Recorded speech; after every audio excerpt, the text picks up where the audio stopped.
मैं अभी पत्रकार भवन पे हूँ और मेरे पीछे जितने भी लोग दिख रहे हैं ये बीएड के छात्र हैं और शायद इन्हीं का भविष्य अधर पे है। अपने भविष्य को बचाने के लिए ये भी आए हुए हैं रायपुर के पत्रकार भवन पे। आपको बता दूं कि जब ये अपनी मीटिंग रखते हैं तो बड़े बड़े मीडिया यहाँ से गायब हो जाती है और यह अपने अस्तित्व को बचाने की बात उससे करते हैं जिनका अस्तित्व शायद खुद ही खतरे पर है। आपने देखा होगा, आपने सुना भी होगा कि किस तरह से गोदी मीडिया की बात की जाती है और चेहरे देकर खबरों को चलाया जाता है। तो शायद इसलिए आज के समय पर बड़ी बड़ी मीडिया भी यहाँ से गायब हो चुकी है। तो चलिए, लेकिन हम तो बात करेंगे और हम इनकी बात करेंगे। हमने पिछले बार ही आपको बताया था कि किस तरह से नेता इनसे मिलने को मना कर देते हैं, किस तरह से यहाँ के शिक्षा मंत्री के बंगले के बाहर खड़े रहते हैं और इसके बाद जब हमारी खबरें चलती हैं तो उनको समय दिया जाता है। किस तरह से ये यहाँ के शिक्षा विभाग के सचिव के पास जाते हैं, उनको भगा दिया जाता है। और आपको बता दूँ, रही बात इनकी, ये मसला तो कहीं ना कहीं पूरे देश का है। बीएड और डीएड का मुद्दा तो शायद आपको पता भी होगा, लेकिन कुछ चीज़ें हैं, कुछ जानकारियाँ हैं जो साझा करना चाहते थे, कुछ जानकारियाँ हैं जो बताना चाहते थे कि किस तरह से जो मिसकम्युनिकेशन हो रहा है, कुछ जानकारियाँ हैं जिसको आधी अधूरी शेयर की जा रही हैं। उस जानकारियों को बताने के लिए यहाँ पर आए हुए थे। लेकिन इनकी बातों को देखते हैं कौन सी मीडिया उठाती है और कितना अच्छे से उठा पाती है। और कहीं ना कहीं इनका जो कहना है कि हाईकोर्ट ने जो बोला है कि इनको भर्ती प्रक्रिया से बाहर ना किया जाए, लेकिन यहाँ का सचिवालय और यहाँ पे बैठे हुए सिस्टम में बैठे हुए और सरकार पे बैठे हुए लोग इनको बाहर ही कर देते हैं। अब बताइए, जब हाईकोर्ट ने बोला है कि इनको अभी बाहर नहीं करना है, इनके लिए एक जगह बना के रखनी है, लेकिन इनको डिस्क्वालीफाई कर दिया गया है। अब बताइए, तो जाएँ कहाँ? शिक्षा मंत्री बात नहीं करेंगे और यहाँ के मुख्य सचिव साहब बात नहीं करेंगे, इनके सवालों का जवाब नहीं देंगे, हाईकोर्ट के आदेश को नहीं मानेंगे। तो चलिए, कुछ और लोग हैं और हमारे साथ में जितने भी ये सब छात्र हैं, इसमें कोई नेता नहीं है। इन्होंने अपनी बात को प्रेस कॉन्फ्रेंस में बोला भी कि हम जाएँ तो जाएँ कहाँ, हमें कानून की इतनी समझ नहीं है। जितनी जानकारियाँ हमें मिल पाती हैं लोगों से, जितनी जानकारियाँ यहाँ पर जो वरिष्ठ लोग हैं, जो कानून के जानकार हैं, उनसे मिलती है, वो वही करते हैं। तो क्या लग रहा है, इस बार आप लोग यहाँ पर आए हुए हैं, सरकार से थक गए, हमारे पास है, प्रेस के पास है, कितनी उम्मीद है? प्रेस वाले आपको कितनी मदद करेंगे और जो सिस्टम है, क्या लगता है आप लोग को आपको हक मिलेगा? जो पत्रकारिता है लोकतंत्र का चौथा स्तंभ है। लोकतंत्र को अगर कोई सहारा अगर नहीं मिल रहा होता है तो लोकतंत्र को संभालने और सहेजने का काम पत्रकार बंधु लोग ही करते हैं। और उसी आधार पर हम सब यहाँ पर उपस्थित हुए हैं प्रेस क्लब में, ताकि सारे पत्रकारगण हम सब की मांगों को, हमारी बातों को, जिस प्रकार से हम लोगों के साथ अन्याय हो रहा है उसको सरकार तक पहुंचा सके। सरकार के हर दरवाजे को हमने खटखटाने का प्रयास किया है, चाहे उप मुख्यमंत्री जी से मुलाकात की बात हो, चाहे मुख्यमंत्री से मुलाकात की हो, चाहे शिक्षा मंत्री से मुलाकात की बात हो, चाहे अन्य तमाम अधिकारियों से, चाहे लोक शिक्षण संचालनालय में जाकर समस्त हमारे भाइयों ने अलग अलग तरीक़ों से, सामूहिक रूप से, व्यक्तिगत रूप से 4 और 5 की संख्या में मुलाकात की। लेकिन सीधे यह कर के हमारे बात को टाल दिया जाता है कि मामला न्यायालय में लंबित है, हम लोग कुछ नहीं कर सकते। मामला न्यायालय पे लंबित है, उनका जो कहना है। तो क्या आप लोगों ने हाईकोर्ट की कॉपी नहीं दिखाई?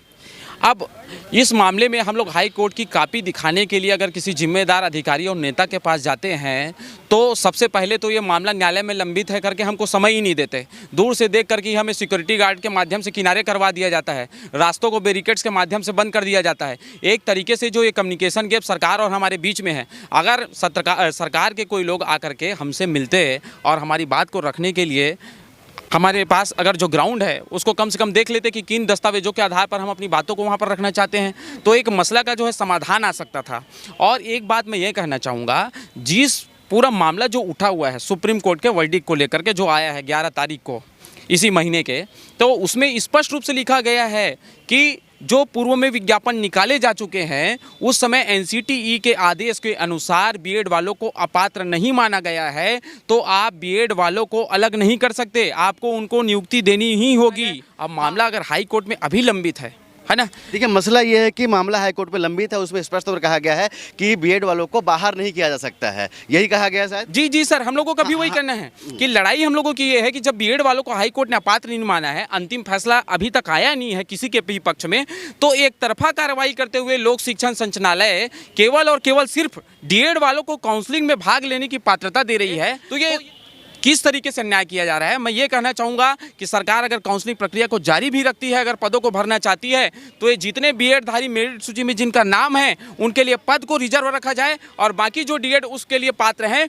उन्हीं को ही नियुक्ति दी जाए। कि चलिए, आगामी मसला वही है कि इनके लिए भी दरवाजों को बंद ना किया जाए, जो कि यहाँ का संचालन कर दे रहा है। जो देश में जो चल रहा है वो बीएड और डीएड, वो मामला अलग है। वो मामला ऐसा है कि कहीं पर भर्ती शुरू ही नहीं हुई है और कहीं पर आने वाली भर्ती के लिए वो लोग लड़ रहे हैं, लेकिन हमारे यहाँ भर्ती प्रक्रिया शुरू हो चुकी है। इसीलिए ये अलग ही मैटर है। भर्ती प्रक्रिया शुरू करने के बाद संशोधन नहीं किया जा सकता है। ये कई सारे अलग अलग राज्यों के हाईकोर्ट और यहाँ के भी हाईकोर्ट ने भी यही कहा है। तो हमें बस यही जानना है कि किनके दिशा निर्देशों पे ये संशोधन खुद स्वयं करके ये भर्ती प्रक्रिया को पूरी की जा रही है। अच्छा, कुछ और ऐसे लोग हैं यहाँ पर जिनकी उम्र 35-37 है, ऐसे कुछ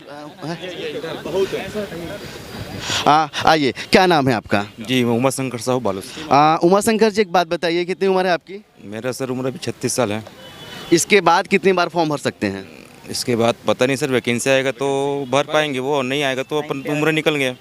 चलिए, आपको पता भी होगा कि हमारे छत्तीसगढ़ पे कितनी बार वैकेंसियाँ आई हैं। हमने इसके लिए भी पहले खबर बनाई है कि किस तरह से वैकेंसियों को नहीं निकाला जा रहा है। तो क्या लगता है इस बार अगर सरकार, आप लोग पहले तो कल तक तो आप लोग पात्र थे, अचानक से एक निर्णय आता है, आपको पात्र कर दिया जाता है, कैसा लगता है और क्या होना चाहिए, आप लोग क्या सोचते हैं? ये सर हमारा जैसे एग्ज़ाम दिए, रिजल्ट आया तो हमको बहुत उम्मीद थी कि हमारा होगा, और कंफर्म है हमारा होना, ऐसा करके लगभग घर परिवार में सबको पता चल गया था कि इनका होगा ऐसा करके। खुशी की लहर दौड़ के सभी तरफ इनका शिक्षक तैयारी किए थे कि तैयारी बहुत किए थे हम। तो मैं सर लगभग 4 साल से तैयारी कर रहा था और बहुत बढ़िया तैयारी किया था। उस हिसाब से मेरा मेरिट लिस्ट में नाम भी आया हुआ था और मेरे घर वाले भी बहुत खुश हैं अभी भी। चलिए, इनके घर वाले खुश हैं। एक चीज़ बताना चाहूँगा कि जिस तरह से काउंसलिंग प्रक्रिया अभी चल रही है और काउंसलिंग प्रक्रिया को पूरा किया जा रहा है, लेकिन हो सकता है कि जब इन हाई कोर्ट इनकी बातों को मान ले, हो सकता है कि हाई कोर्ट जो बीएड में जितने अभ्यर्थी उनकी बातों को मान ले, तो फिर एक कॉन्फ्लिक्ट पैदा होगा और फिर उसमें स्टे लगेगा। तो हम उम्मीद करेंगे जितने भी यहाँ पर बीएड वाले हैं, हमसे उम्मीद करते हैं प्रेस वालों से, तो एक बार प्रेस वाले भी इनके साथ में इनकी बातों को सरकार के सामने रख तो देंगे साहब। हम उम्मीद करेंगे कि एक बार सरकार इनकी बातों को सुनेगी। जो सचिव साहब हैं, एक बार इनको बुलाएंगे, इनसे राय मशवरा लेंगे और पूछेंगे कि क्या है और आखिर आप लोगों की मांग क्या है और आखिर आप लोग किस नियम के तहत, किस कानून के तहत हमसे बोलते हैं कि हम जो कर रहे हैं वो गलत कर रहे हैं। कैमरा अखिल के साथ अब तक के लिए मैं सुनील शर्मा, जय हिंद।